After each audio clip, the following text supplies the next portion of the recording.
Hey everyone, back with another pit stop episode as promised. About 3 hours later than I anticipated. Trying some new things. I'm recording locally here on my microphone for the podcast portion that I would normally post as a podcast. I've got Instagram Live going for the Instagram folks. I have a new video camera to the right, which is for YouTube. I've got this microphone, another microphone to record for YouTube. So I'm trying out a lot of tech here. So I hope these things turn out all right. And my eyes are probably going to go between the cameras as well. So forgive me for looking away for all of that. But yeah, I just got back from a trip to Cancun, actually. Was there celebrating a very dear friend's 40th birthday. There were 40 of us, including adults and children. So that was pretty crazy. We had a blast. But it was interesting. While I was there, I learned a couple things from about business. And the first thing that I learned, frankly, was I tried to boost a post on Instagram. And I don't know if any of you guys have ever done this before, but when you boost a post, you can select how much you want to spend per day for that post and the duration. Now, it could be 1 day, it could be, 6 days, whatever. I chose $20 a day. I've never done this before. I chose $20 a day for 4 days, only to find out that actually, let me rewind. I have looked into this before, and it was $20 a day then, but it was $80 for 4 days, right? That would reach, somewhere around 26,000 accounts or 35,000 accounts that you're boosting to. Now, what I learned just recently, like 2-3 days ago, is that when you did that, previously all the money would go to Meta or Instagram. Now, Apple charges a fee like through the app, and that fee is 43%. So if you spend $80, it ends up becoming like $115. So I don't know if any of you guys are like marketing experts, online, e-commerce people, but yeah, it was going to be $115 to do a quote $80 ad over the course of 4 days to reach 30,000 accounts. So I'm only sharing this as a small business because that is a very, very tiny allotment of not only marketing capital, but just, as a test, right?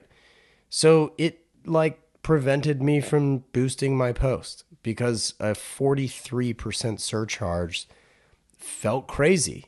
And I don't know that the app and or Apple or whoever receives that sort of, I don't even know what you call it, service charge, I think is what it's referred to as. It seems really, really steep. So so I didn't do that. But that was an interesting education that I learned a few days ago that I thought I'd share with you guys. I was, again, in Cancun. We played some golf, had a great time with a bunch of friends, great group of friends, the kind of friends that you can actually travel with, no drama, and that was amazing. Going forward, I was supposed to be in Dallas this Friday for an evening event, but sadly I needed to cancel that for some personal reasons that I won't go into. As a result, I'm not going to be in Dallas this Friday. Because I was in Cancun again, it was lost on me I completely forgot to cancel that email announcement. So that went out yesterday morning, and I didn't see it for a couple hours because I was on East Coast time. It gets sent West Coast time, and I was up late and blah, blah, blah. So I had to send a second email yesterday saying that I'm not going to be there. So again, my sincerest apologies to everybody in Dallas who was going to attend that one night only event with Christopher Ward. I have been on the phone with Mike Pearson, and he and I have spoken about potentially doing that again later in the year to make up for it. However, because I'm not there, I wanted to publicly say I'm sorry for missing out. But yeah. The next public event I will be doing happens to be not this weekend, but next weekend in Washington, D.C. I will be at District Time Watch Show for the first time, never been. A lot of this is just an attempt basically for Standard H to reach new markets and potential people I've never met before, allow the opportunity for people to see the collection who've never seen it before. Obviously, there is a lot of value in touching and feeling and trying on these clothes before buying them. I joke that my favorite backhanded compliment about Standard H is, wow, this stuff is actually nice, which is sad to say because a lot of these digitally native brands that are only distributing through websites and such, when the photography is really good, you may want to order a product only to receive something that you genuinely are disappointed with. And I don't think that's fair to customers. But as a digitally native business, like, what are you to do? Your business model is order it online and send it. So again, it is a compliment that people think that the apparel is nice. But again, to reiterate, that is also why these in-person events are so valuable. So that you don't have to risk it and you can see for yourself and then make a decision. And if it's not for you, it's not for you. But if it is, wonderful. I also just enjoy people who are already customers. I already have some people in the DC area, so that's great. Hopefully that weekend will provide some more clienteles and fans and people who listen to this podcast and enjoy what I'm doing. So that's the latest event that I will be present for. Again, that is March 8th and 9th in Washington, D.C. It's called the District Time Show. I know there's a VIP ticket situation. I want to say I heard a rumor that all the VIP tickets have already sold. But you can come for those afternoons for Saturday and Sunday. It's a 2-day event only. So check that out. And if you're within DC driving distance, 2, 3, 4 hours, it's probably worth it because there's going to be a ton of great brands. Really excited to see some people, and hopefully meet all of you. So come check it out. Another bit of news, Standard H YouTube, as I mentioned at the very top of this sort of show. I have a camera over here that's videoing for YouTube. This camera is for Instagram Live. This microphone is for the podcast. So with that being said, I've wanted to launch a YouTube channel somehow, some way for years. And it is probably my only it might be my only regret, like legitimate regret with Standard H, is not launching a YouTube channel from like day one. Because if I had, it would have been, it'd be 10 years old now. So way behind the times. I don't want it to be Wesley Smith YouTuber. There's already some confusion with regards to whether or not I'm an apparel brand with a podcast or a podcast with an apparel brand. So I definitely don't want to introduce a third with, oh, wait, are you a YouTuber now? Like I want it all to be a cohesive sort of environment and or distribution attempt, right? So kind of a 360 degree attempt, if you will, an approach. So that will be coming. Now, what is going to be on the channel is videos similar to this, but it would be a lot more pointed. So it's less about, Standard H updates and more about why Standard H products are the way they are. I want to give some background as to my background, the company background. And so, there may or may not introduce some vlog-like stuff, video blogs, maybe some car content. About 3 years ago, I shot sort of a pilot episode with my buddy Charles with his car because I have a YouTube show that I had in mind. Now, why I can't do that on the Standard H channel is I will be, hopefully. So this is all a part of that. So I'll be talking about product. I'll hopefully have some more like, I don't know, YouTube series. I already have a name picked out. And then on top of that, basically maybe even some miniature car, like go to Cars and Coffee and do like 5-minute interviews with people with their cars and stuff like that. Put that on the YouTube channel. So there's a lot of different segments that I could be doing and want to do. The difference is that adds a whole other complication of editing and time and all of that. So I don't know. It might very well become a be careful what you wish for type of thing, but we'll see. And if I need to scale it back, I'll scale it back. And that's exactly what I did with the podcast. You know, the first, I think 30 episodes were weekly. And then when COVID hit, I stepped back to bi-monthly. So twice a month, or is bi-monthly 2 months out of the year. I can't remember. Anyway, I do it every other week, obviously, for those listening. So,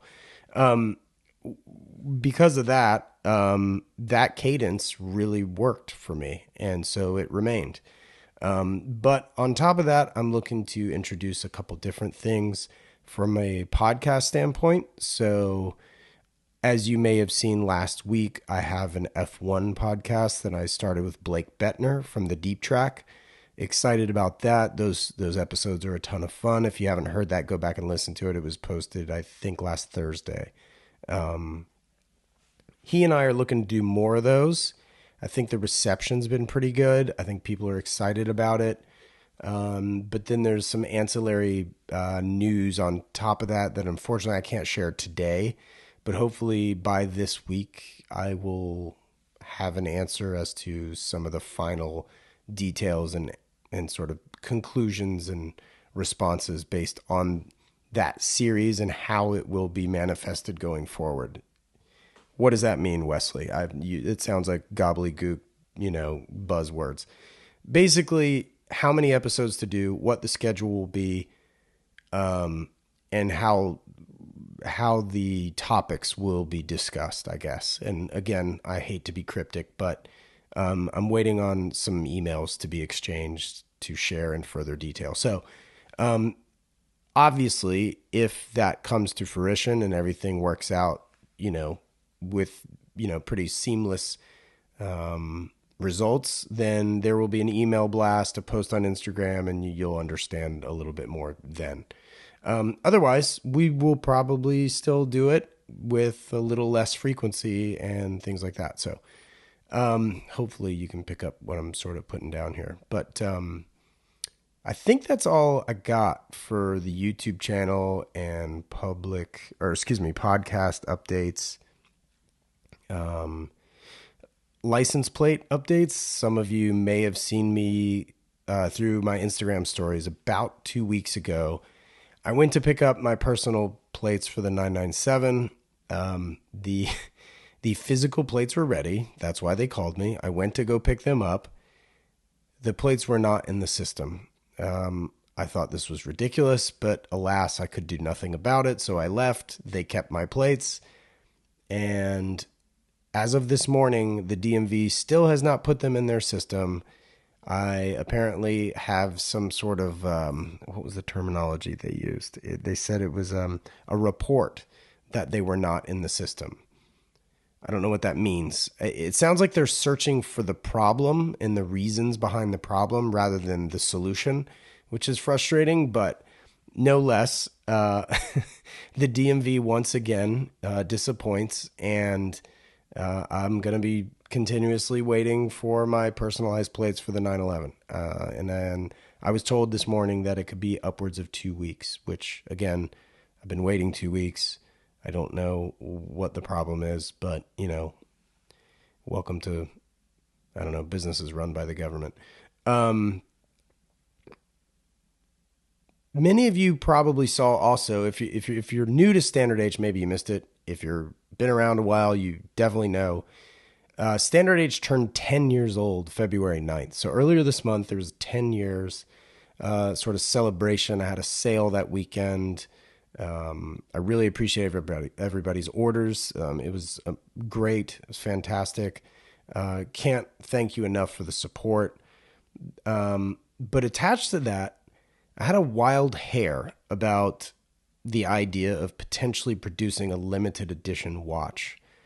Now, the idea, which I think I will, again, keep sort of close to my chest, what I'm really trying to test here is the demand. And I could produce this watch if people show interest. Now, you're probably saying, well, Wesley, you can't hold it close to your chest and not tell us details with, I can only show interest to things I know about.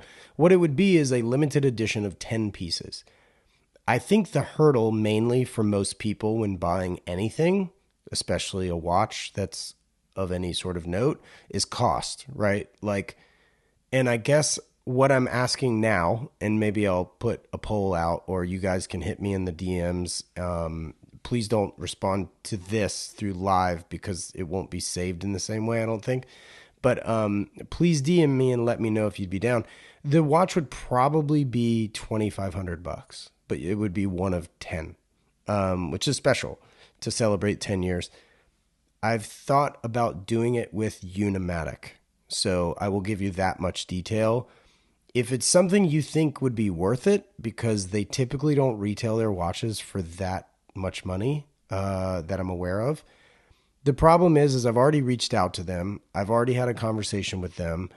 And due to costs and import duties and that few being made, that would be the price to make it worth it for everybody, including me and my time and my business. So if you're into it, a Unimatic for $2,500 with a little Wesley Smith spin and an engraved case back that would celebrate 10 years, let me know because I will absolutely make them. It would be a pre-sale basis. And it might be like $2,400 or something. It's not, but it would be over $2,000. When you've seen other companies make these watches, apparently, according to them, like the Hodinkis of the world, I mean, they're making 250 watches or more, some of them. I can't remember what the numbers were on some of the Hodinkis, but I think it's well over 200. I'm making 10. So if the math is mathing, I think you can understand that it'll cost more money to do fewer pieces, or at least traditionally that's the rule of thumb. But yeah, so if you're interested in a limited edition watch, let me know.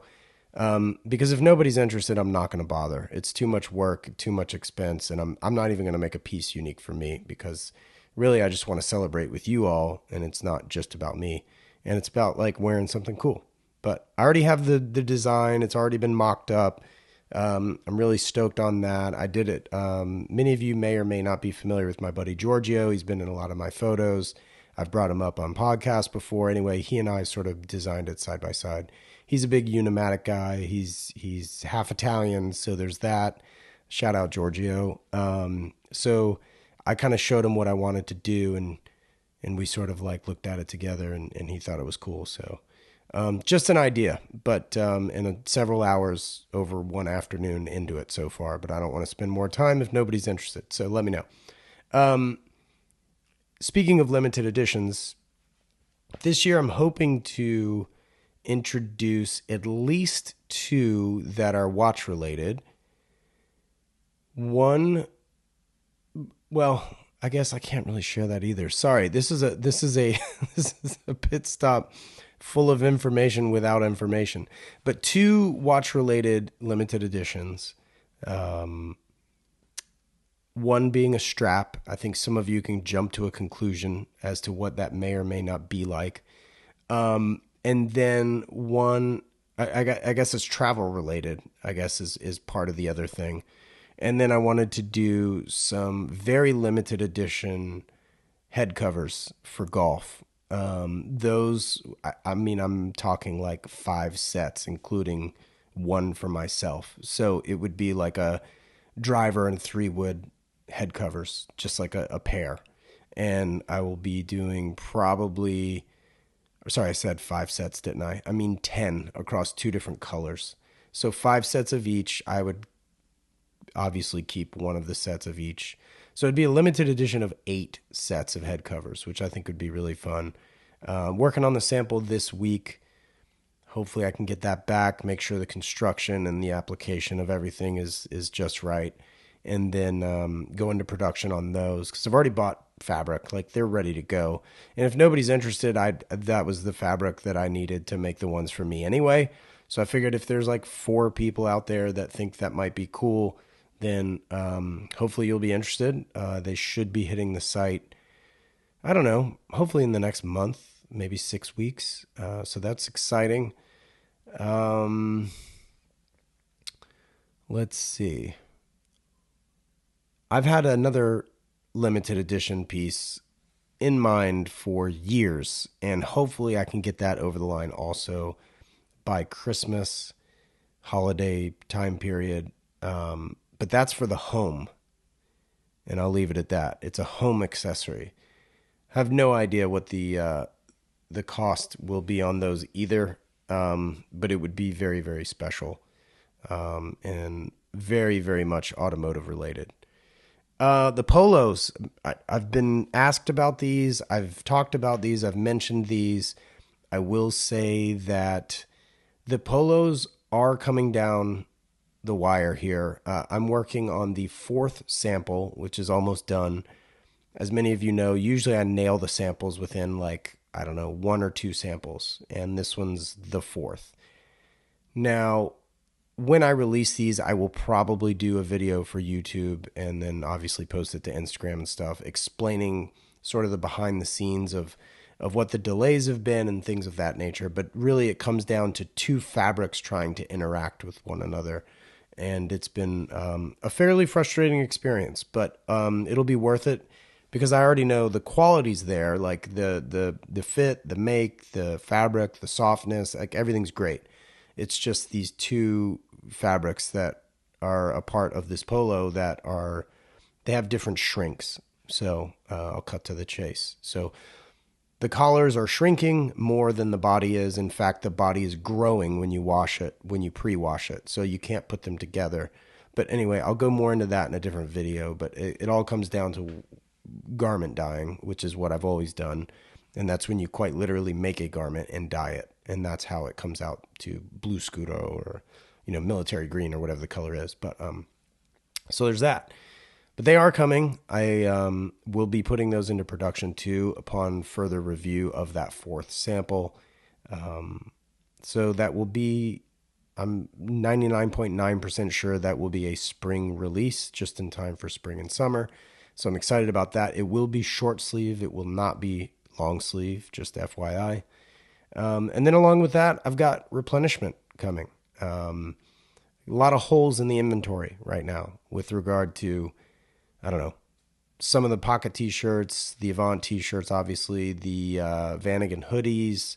So some of those are going to be coming back and sort of filling in the gaps. The Targa Florio jackets will probably be going away for a while. So if you are interested in a Targa Florio jacket, here is a warning. Now is the time. There's already some holes in those sizings, like in the assortment of those, the sizes available. So if you're into that, do go ahead and pull that trigger because I know it's been freezing other places and not applicable to your wardrobe. But going into spring, I think it would be a wise choice as it's a great weight for spring. But that will be all I would say about those. Yeah, so just that's it really with the replenishment. And then I've also been running a promotion this week. Any order over $100 will receive a free black NATO strap that I worked on with Strap Habit. You just have to use one code, which is, it sounds funny, but I'll say it and I'll explain it. It's SPARTS25. So if you spell straps, plural, backwards, and then add a 25 at the end, the number's 25. So SPARTS 25 is the discount code. All you have to do, your order has to be over $100.